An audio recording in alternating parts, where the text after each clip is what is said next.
With all due respect to what happened in the Second World War and the Holocaust, we are now in 2010, but do you think that what happened there informs how people feel about Israel and overshadows whether people feel they can or can't be critical of Israel?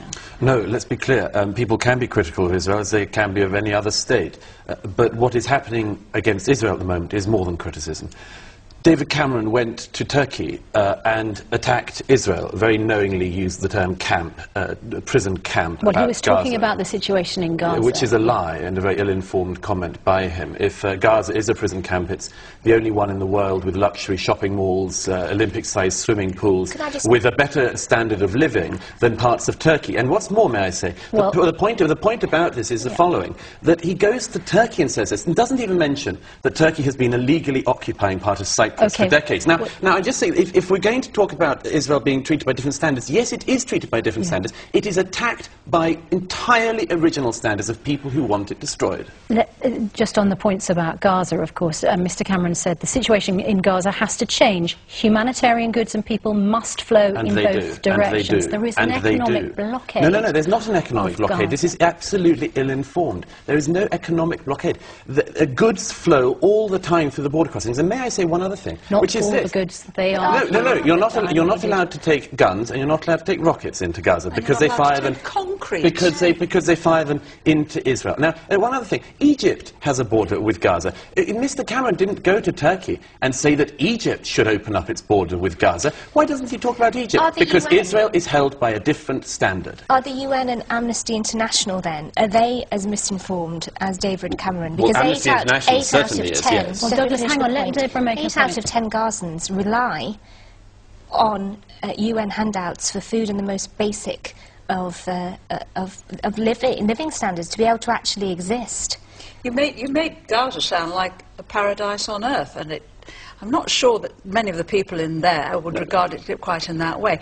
This issue has got to be resolved. It's almost the last issue that faces Israel throughout its entire history, and it will not be resolved. As people here in Northern Ireland, which is where we are broadcasting from, as people in Northern Ireland know, you don't resolve these issues at the end of a gun. You resolve them round the table. And since Israel is a nation of intelligent, competent, Westernized Edwina, the Israelis will go around the table. The Israelis have repeatedly said they will sit down at the table. The problem is that Hamas is not just dedicated to a negotiation which they do well out of. Hamas is dedicated in its charter and in its actions to the annihilation of the Jewish state. It's very hard to sit down and negotiate with people who want to annihilate you. There are extremes on both sides. It's very hard to do. If you say, what are we going to, are you going to be annihilated a bit? Look, well, it may be hard, but that's the point at which things start to change. When somebody says, it's hard, but I'm going to do it. That's exactly what people like. Mr. Cameron should have put some onus on Hamas. He did nothing. He let Hamas off. He went to Turkey, which is currently got a government which has been supporting Hamas, and he went there and he apologized for Hamas. He didn't put any pressure on Hamas. Surely that is going too far to say that he apologized for Hamas. If you do not say... In no sense did David Cameron's comments make a point to apologise for Hamas. No, of course he did. Because if you don't take accountability for the following, that the people of Gaza have their own future. They have their future in their own hands. If they vote for terrorist groups like Hamas, it's very hard to say what future they have. I want to talk to Naftali Bennett, because Naftali Bennett is fair to criticise Israel, but the argument from Israel's defenders are that the same criticism does not apply to Hamas. Are they treated equally, and should they be? I don't think you can just balance it and say they have to be treated equally. It seems, from my point of view, Israel is a remarkable nation. It's been in existence a long time. It is a democratic government, and it has politicians that are tending rather too often to arouse reactions. The quote that you've just... The moment I hear a sentence that says hate, I twitch, right? The Jews have been on the receiving end of hate for thousands of years. Jews should not be trying to practice it, and they should not be promoting that kind of talk. Let's talk to Deborah, excuse me, because Winnie joins us on the line. Winnie, you think we are too critical of Israel? That didn't sound like Winnie, and enormous apologies. Let's talk to Paul, because he takes the different point. We need to be more critical, Paul? Yes. The only reason that the Israeli state exists, of course, is because of the American and British point of view, where they wanted a foothold in the Middle East. So, now they've got the foothold, they support them and give them arms and ammunition and money to support that. Douglas is shaking his head in the studio. It's so fantastically illiterate as a comment, so fantastically historically inept.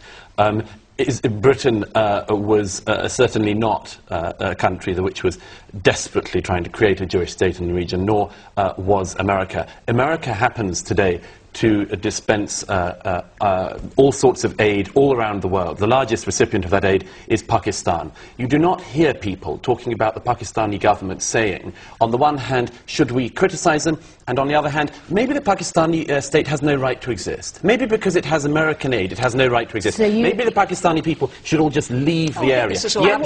Yet that is routine. Yet that is routine when you discuss Israel. I'm not going to say with respect. This is absolute nonsense.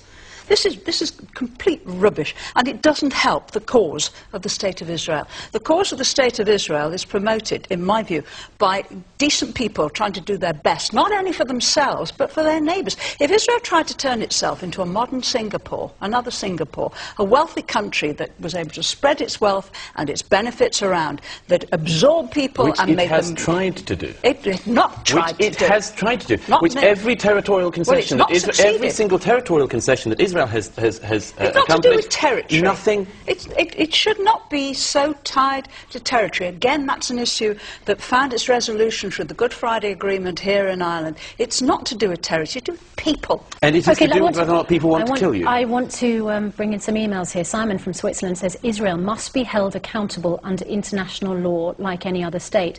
Linda says, we justify the terrible treatment of the people of Gaza and Palestine by Israel because of the way the Jews suffered in the war. Israel needs to stop using "look how we suffered" as an excuse. And Susan says the press is very biased in reporting Israeli attacks, but generally failing to mention the daily attacks from Gaza into Israel, a point I think that was made a little bit earlier. Let's talk to Selma James. Selma is from the Anti-Zionist network, and Selma, you are Jewish yourself, but your argument is that we're not critical enough of Israel. Look, Israel is occupying Palestine. That's the first thing. Israel is a nuclear state. That's the second. Israel is one of the largest producers of arms and has an enormous military presence.